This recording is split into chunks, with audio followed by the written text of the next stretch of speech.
Assalamualaikum dan salam sejahtera kepada semua murid-murid. Hari ini cikgu nak ajar tentang kata adjektif secara dalam talian iaitu melalui website. Jadi kita akan mulakan pembelajaran kita pada hari ini. Okey, untuk kata adjektif hari ini kita akan belajar yang pertama tentang definisi kata adjektif. Lepas tu yang kedua kita akan belajar tentang jenis-jenis kata adjektif. Jenis-jenis kata adjektif terbahagi kepada 9. Jadi hari ini kita akan belajar semua ke-9 kata adjektif. Baiklah, jadi kita akan mulakan kelas kita dengan definisi. Cikgu akan terangkan definisi kata adjektif. Apa itu kata adjektif? Kata adjektif adalah kata yang digunakan untuk menerangkan keadaan atau sifat bagi sesuatu kata nama ataupun frasa nama. Sebagai contoh, cikgu boleh bagi dekat sini. Lebuh raya ke Pantai Timur mulai sesak ketika sambutan Hari Raya Aidilfitri. Jadi cikgu dah gariskan iaitu perkataan sesak. Perkataan sesak merupakan kata adjektif yang menerangkan situasi lebuh raya ke Pantai Timur pada apabila menjelang sambutan Hari Raya Aidilfitri. Jadi ini antara contoh kata adjektif yang cikgu boleh bagi sekarang supaya kamu lebih faham apa itu definisi kata adjektif. Okey, baik. Semua dah faham ke definisi kata adjektif? Cikgu harap semua orang faham. Sekiranya tak faham, boleh anjurkan pertanyaan nanti pada bahagian yang sepatutnya lah. Jadi, untuk sekarang, cikgu akan teruskan kepada jenis-jenis kata adjektif. Jadi, seperti yang cikgu dah cakap sebelum tadi, kata adjektif terbahagi kepada 9 jenis. Yang pertama, iaitu kata adjektif bentuk. Yang kedua, kata adjektif cara. Yang ketiga, kata adjektif perasaan. Yang keempat, kata adjektif sifat atau keadaan. Yang kelima, kata adjektif ukuran. Yang keenam, kata adjektif warna. Yang ketujuh, kata adjektif waktu. Yang ke-8, kata adjektif jarak. Dan yang terakhir sekali ialah kata adjektif panca indera. Okey, yang pertama, kata adjektif bentuk. Apa itu kata adjektif bentuk? Kata adjektif bentuk merupakan perkataan yang menerangkan bentuk atau rupa. Jadi, dekat sini cikgu ada 2 contoh, iaitu yang pertama ada bola. Cikgu rasa kalau yang lelaki mesti dah kenal lah ini bola apa. Yang perempuan pun cikgu rasa ada je yang dah tahu ini bola apa. Cikgu akan bagi tahu ini ialah bola rugby. Jadi bola rugby ni biasanya bukan berbentuk bulat, bukan macam bola sepak. Kalau bola sepak dia berbentuk bulat, tapi kalau bola rugby dia berbentuk bujur. Jadi dekat sini kata adjektif bentuk yang menerangkan bentuk bola rugby ialah perkataan bujur. Jadi kalau kita cakap bola rugby berbentuk bujur, jadi kita boleh bayanglah bola rugby tu bentuk dia macam mana. Bukan macam bentuk bola tapi bentuk dia lebih panjang lagi daripada bola. Yang seterusnya ialah segitiga. Segitiga ini ialah pembaris. Contoh yang cikgu letak ni ialah contoh pembaris segitiga. Jadi segitiga ini menerangkan bentuk pembaris. Jadi kalau contoh ini pembaris biasa. Jadi kalau pembaris biasa ni dia bukan bentuk segitiga. Jadi kata adjektif bentuk untuk pembaris yang ni bukan segitiga. Tapi kalau untuk pembaris yang bentuk macam dalam gambar cikgu letak ni, yang ni baru boleh guna segitiga. Jadi cikgu harap semua faham lah kata adjektif bentuk iaitu kata yang menerangkan bentuk ataupun rupa sesuatu objek. Baiklah, yang seterusnya cikgu akan terangkan tentang kata adjektif yang kedua iaitu kata adjektif cara. Kata adjektif cara ni ialah kata yang merujuk kepada pengertian, keadaan, kelakuan atau ragam sesuatu. Jadi kalau untuk keadaan, contoh yang cikgu boleh bagi dekat dalam gambar ni ialah keadaan air. Jadi boleh nampak dekat situ cikgu tulis deras. Dekat atas tu ada gambar. Itu gambar air yang sedang mengalir dengan deras. Iaitu kawasan air terjun lah. Jadi air terjun tu air dia dah keruh. Maksudnya air tu mengalir dengan deras. Jadi deras dekat sini merujuk kepada keadaan air tu mengalir dengan deras, dengan laju. Yang seterusnya ada gambar orang tengah berlari. Orang tengah berlari, dekat situ kata adjektif cara dia pantas. Jadi dekat sini kita menerangkan kelakuan dia lah. Kelakuan dia sedang berlari dengan pantas. Bukan berlari, berjalan, berlenggang, bukan. Bila kita tulis dekat situ kata adjektif cara dia pantas, kita tahu. Secara automatik kita tahulah orang ni sedang berlari dengan pantas. Jadi itu kata adjektif cara. Yang seterusnya ialah perlahan. Dekat perlahan tu ada gambar apa? Gambar kura-kura. Jadi gambar kura-kura ni secara tak langsung lah. Kalau cikgu tunjuk pun cikgu rasa ramai yang tahu kalau cikgu tanya kura-kura ni dia bergerak macam mana. Dia bergerak dengan perlahan. Jadi itu kata adjektif cara. Contoh dia cara kura-kura tu bergerak macam mana? Cara dia bergerak perlahan. Okey. Sekarang cikgu nak terangkan tentang kata adjektif yang ketiga, iaitu kata adjektif perasaan. Apa tu kata adjektif perasaan? Kata adjektif perasaan ialah kata yang menerangkan maksud perasaan. Contoh yang cikgu dah bagi dekat sini ada 3 watak. 3 watak daripada filem yang cikgu rasa agak terkenal lah. Dan cikgu rasa setengah daripada kamu dah tengok. Cerita dia cerita Inside Out. Jadi dekat sini cikgu ada watak yang gembira, cikgu ada watak yang marah, dan cikgu ada watak yang sedih lah. Jadi macam mana kita boleh bagi tahu yang dia gembira, yang orang ni tengah marah, yang orang ni tengah sedih? Kita boleh tengok daripada reaksi muka dia. Tengok gembira macam mana. Gembira dia punya muka ada senyum. Kalau marah muka dia macam mana? Berkerut. Tengok dia punya kening dia berkerut. Nampak gigi macam itu tengah tahan marah. Lepas tu kalau untuk sedih kita nampaklah muka dia sedih aja. Dia punya bibir jatuh je sedih aja. Jadi untuk kata adjektif perasaan ni untuk menerangkan perasaan. Contohlah cikgu sekarang cikgu rasa gembira. Jadi cikgu boleh terangkan perasaan cikgu dengan menggunakan kata adjektif perasaan. Cikgu sekarang saya sedang berasa sangat gembira. Jadi itu merupakan kata adjektif perasaan. Okey, seterusnya kata adjektif yang keempat. Kata adjektif yang keempat ialah kata adjektif sifat atau keadaan. Apa itu kata adjektif sifat atau keadaan? Kata adjektif sifat atau keadaan ini merupakan perkataan yang merujuk kepada sifat atau keadaan sesuatu objek. Cikgu ada 2 contoh dekat sini, ada 2 gambar. Yang pertama sekali ada gambar seorang perempuan sedang berdiri. Dia berdiri macam mana? Dia berdiri tegak. Jadi bila cikgu cakap dia berdiri tegak. Jadi tegak tu merupakan kata adjektif sifat atau keadaan yang menerangkan macam mana dia berdiri. Kalau dia berdiri tak tegak, dia berdiri macam sengit sebelah ke, cikgu tak boleh letak berdiri tegak sebab dia tak menerangkan sifat ataupun keadaan macam mana orang tu tengah berdiri. Lepas tu yang seterusnya ada menara condong. Menara condong ni kita boleh nampak lah. Menara tu bukan berada dalam keadaan yang macam gini. Straight, biasa kita tengok bangunan-bangunan kan dalam keadaan yang tegak kan. Dia tegak. Tapi sebaliknya menara ni dia condong. Jadi itu merupakan kata adjektif sifat atau keadaan. Okey, seterusnya kata adjektif yang kelima iaitu kata adjektif ukuran. Cikgu harap semua masih okey lagi, masih boleh terima lagi apa yang cikgu ajar sekarang ni. Ada sikit lagi, jangan risau, ada sikit lagi. Jadi kata adjektif ukuran ialah perkataan yang menerangkan ukuran. Jadi dekat sini ada beberapa ukuran lah. Ada beberapa ukuran beserta contoh gambar. Jadi yang pertama sekali ada ukuran tinggi. Tinggi dekat sini tinggi pokok kelapa. Kalau pokok pisang tak boleh cakap tinggi lah. Sebab ukuran untuk pokok pisang ialah ukuran yang rendah, renek. Bukan sejenis tumbuhan yang boleh tumbuh tinggi macam pokok kelapa.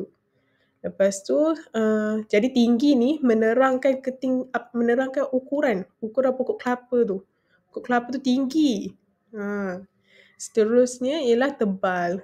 Tebal kat sini menerangkan ukuran buku tu. Boleh nampak buku dia tebal sangat. Biasa kalau buku, mana buku cikgu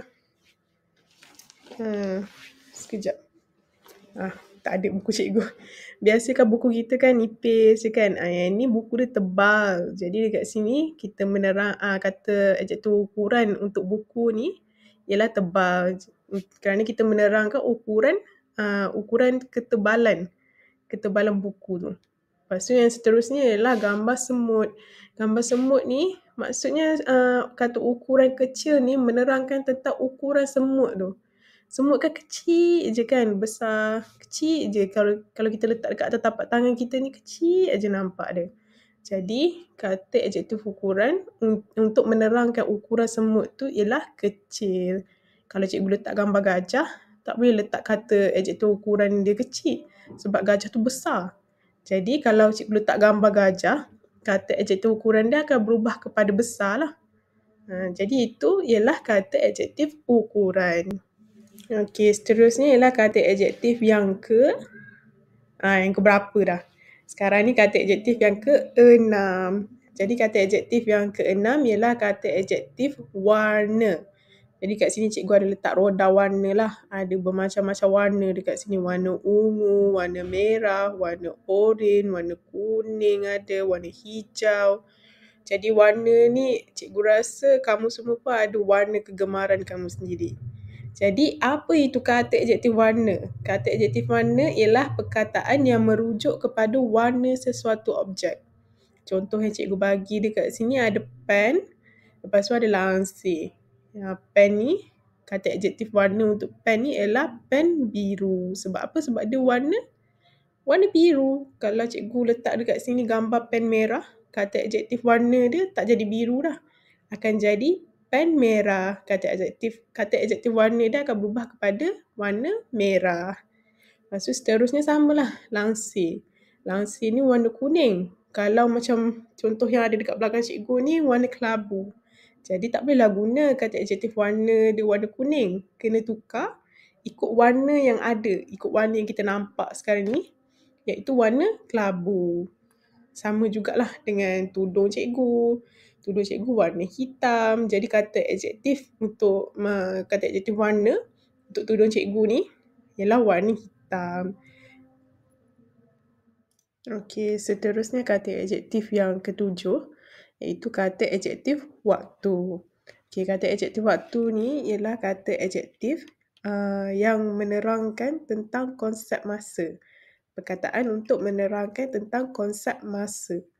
Jadi kalau berdasarkan contoh yang cikgu ada dekat sini, gambar yang pertama iaitu gambar kereta yang zaman dulu punya lah. Kereta lama.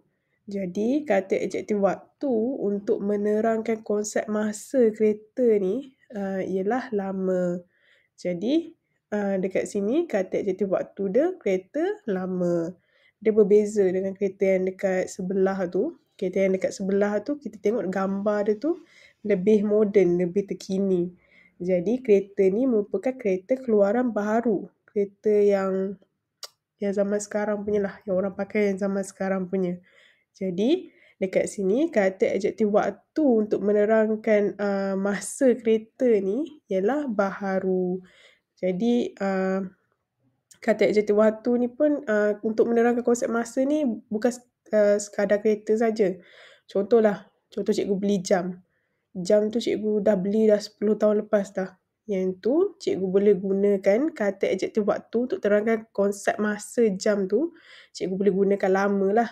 Jadi jam lama.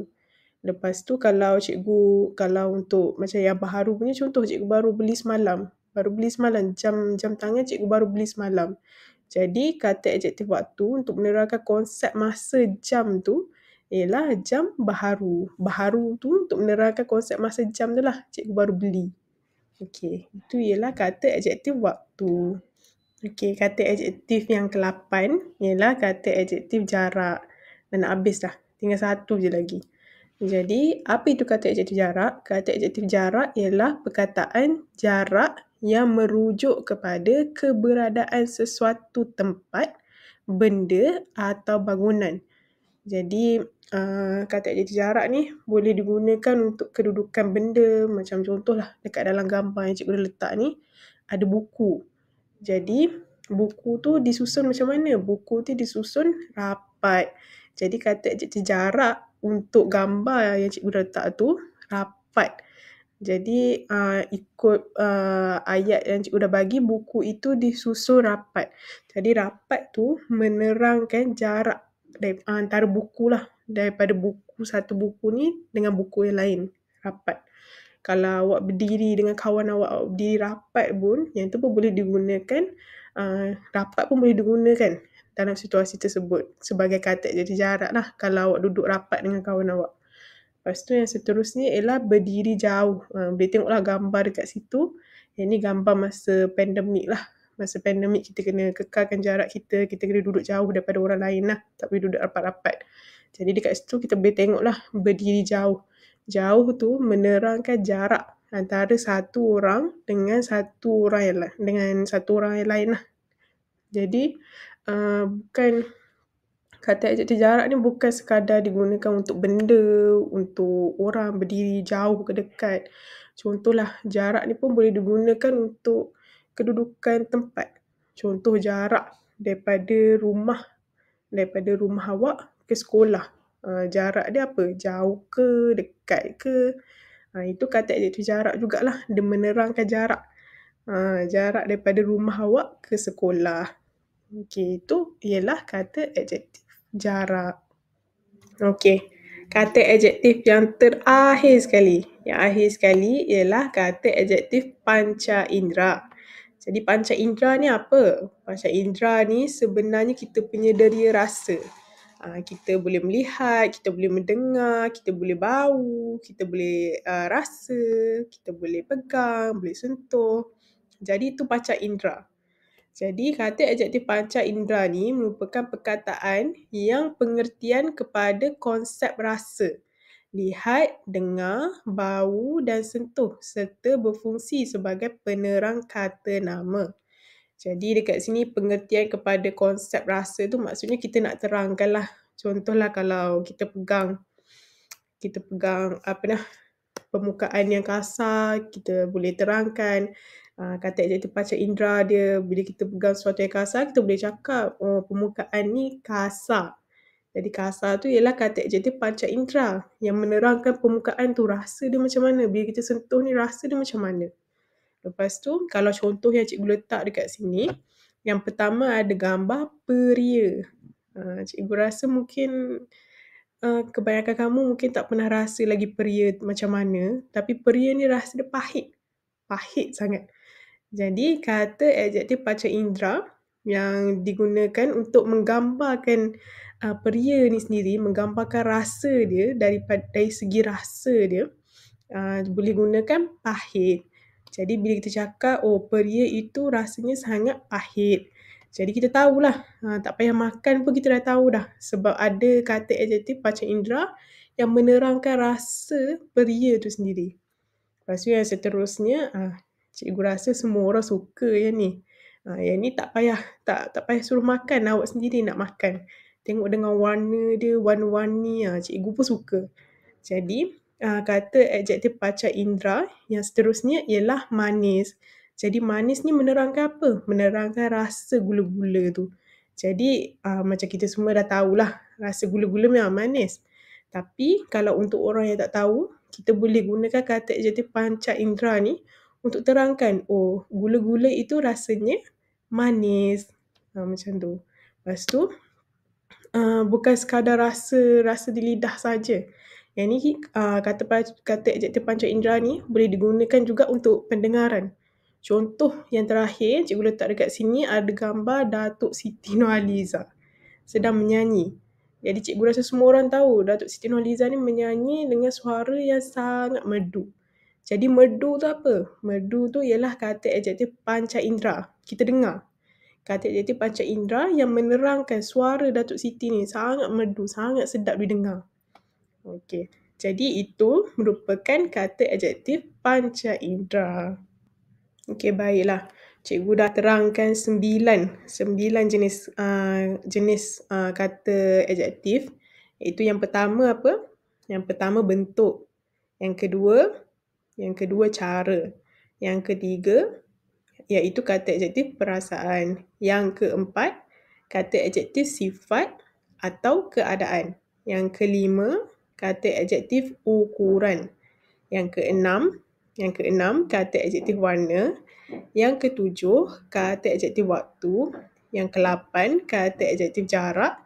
Dan yang terakhir sekali, yang kesembilan, kata adjektif panca indera. Jadi cikgu harap semua fahamlah dengan penerangan yang cikgu dah bagi sebelum ni. Jadi untuk kuatkan lagi pemahaman kamu, cikgu akan berikan latihan, iaitu latihan berbentuk untuk kumpulan dan juga untuk individu. Untuk kamu lakukan selepas ni. Cikgu harap semua orang akan buat, akan beri perhatian dan juga akan beri kerjasama lah untuk buat tugasan yang cikgu dah sediakan. Sekiranya ada sebarang persoalan, kamu boleh bagi tahu cikgu. Okey, terima kasih.